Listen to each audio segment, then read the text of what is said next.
अस्सलाम वालेकुम dear student. आज हमने चैप्टर नंबर 13 के शॉर्ट क्वेश्चंस करने हैं, उसके बाद हमारा ये चैप्टर वाइंड अप हो जाएगा।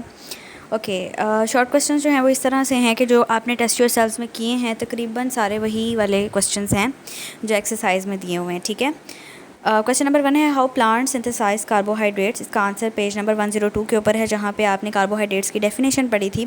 उसके नीचे वाली कि फोटोसिंथेसिस का जो प्रोसेस उसमें बताया हुआ है वो आपने करना है इसके अंदर। ठीक है, विद इक्वेशन। क्वेश्चन नंबर 2 है give the characteristics of monosaccharide. Monosaccharides की जो करेक्टरिस्टिक्स की हेडिंग लगवाई थी आपने वो करेक्टरिस्टिक्स लिखनी है। ठीक है, पेज नंबर 102 के ऊपर है। What is the difference between glucose and fructose. Glucose और फ्रुक्टोज, इसके 2 पॉइंट्स बनेंगे। पॉइंट नंबर 1 पे आप बताओगे कि ग्लूकोज जो है वो पेंटा हाइड्रोक्सी एल्डिहाइड है, और फिर आप नीचे जो है उसका स्ट्रक्चर ड्रा करोगे ग्लूकोज का। और इसी तरह फ्रुक्टोज के अंदर आप बताओगे कि फ्रुक्टोज क्या है, पेंटा हाइड्रोक्सी कीटोन है, और सेकंड जो इसका पॉइंट बनेगा वो उसके स्ट्रक्चर का बनेगा। ठीक हो गया। क्वेश्चन नंबर 4 है what is an example give an example of a disaccharide how it is hydrolysed into a monosaccharide. तो इसके जो आंसर है वो पेज नंबर 103 के ऊपर है। The most important disaccharide is sucrose, यहाँ से लेकर जहाँ पे इक्वेशन दी हुई है ग्लूकोज और फ्रुक्टोज की फॉर्मेशन तक, वहाँ तक आपने इसका आंसर करना है। ठीक है, क्वेश्चन नंबर 5 है give the characteristics of polysaccharides. Polysaccharides की करेक्टरिस्टिक्स पेज नंबर 103 पे दी हैं, वो आपने करनी है। Where are the proteins found. Proteins, question number 6 का आंसर मैं ऑलरेडी आपको लगवा चुकी हुई हूँ। ठीक है, पेज नंबर 105 के ऊपर जो है प्रोटीन्स का पैराग्राफ के proteins are present in all the living cells, वो वाला आपने पूरा पैराग्राफ करना है। ठीक है, क्वेश्चन नंबर 7 है describe the uses of carbohydrates. Uses of carbohydrates आपने कोई से भी 2 या 3 यूजेस जो हैं वो बता देने हैं, पेज नंबर 103 के ऊपर दिए हुए हैं।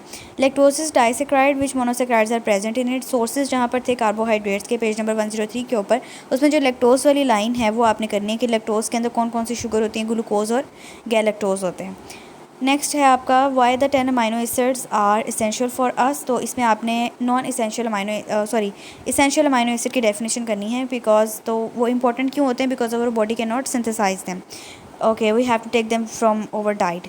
How are proteins formed. Proteins कैसे बनते हैं, इसमें आपने जो building amino acid is building block of protein, वो पूरा पैराग्राफ इसमें आपने पूरा मतलब टॉपिक इसके आंसर में आपने वो लिखना है। ठीक है, give the general formula of lipid. Question number 11 है how is gelatin obtained. Gelatin कैसे ऑब्टेन्ड होता है, आपने प्रोटीन्स के जो यूजेस एंड सोर्सेज पढ़े थे उसका पेज नंबर 106 के ऊपर आई थिंक पॉइंट नंबर 4 या पॉइंट नंबर 5 है, वो आपने करना है इसका। ठीक है, कि जेलेटिन से हमें बोन्स से मिलती है, जब बोन्स को हीट किया जाता है तो उससे जेलेटिन ऑब्टेन होती है। क्वेश्चन नंबर 12 है give the general formula of the lipids. Lipids का जनरल फार्मूला लिपिड्स के टॉपिक में हमने पढ़ा था। ट्राइग्लिसराइड का जो स्ट्रक्चर है वो आपने ड्रा कर देना है, पेज नंबर 106 के ऊपर है। ठीक है, name the 2 fatty acids with the formula. इसमें आपने पामेटिक एसिड और स्टेरिक एसिड उनके नेम्स और फार्मूलाज दे देने हैं। ठीक है, क्वेश्चन नंबर 14 है give the types of amino acids. Amino acids की टाइप्स आपने बतानी है। फैट सोल्यूबल आप क्या बताओगे, पहले के 2 टाइप्स होती हैं, एक फैट सोल्यूबल एक वाटर सोल्यूबल। फिर आप फैट सोल्यूबल की डेफिनेशन और उसकी एग्जांपल दोगे कि फैट सोल्यूबल की डेफिनेशन आपने जो फैट में सोल्यूबल होती हैं, और एग्जांपल्स में क्या लिखोगे, vitamin A, D, E and K। उसके बाद जो है आप बताओगे वाटर सोल्यूबल वाइटामिन की डेफिनेशन दोगे और साथ में उसकी एग्जांपल्स दोगे कि उसमें जो है वो एस्कॉर्बिक एसिड है और साथ में कोई और एक विटामिन की आप एग्जांपल दोगे।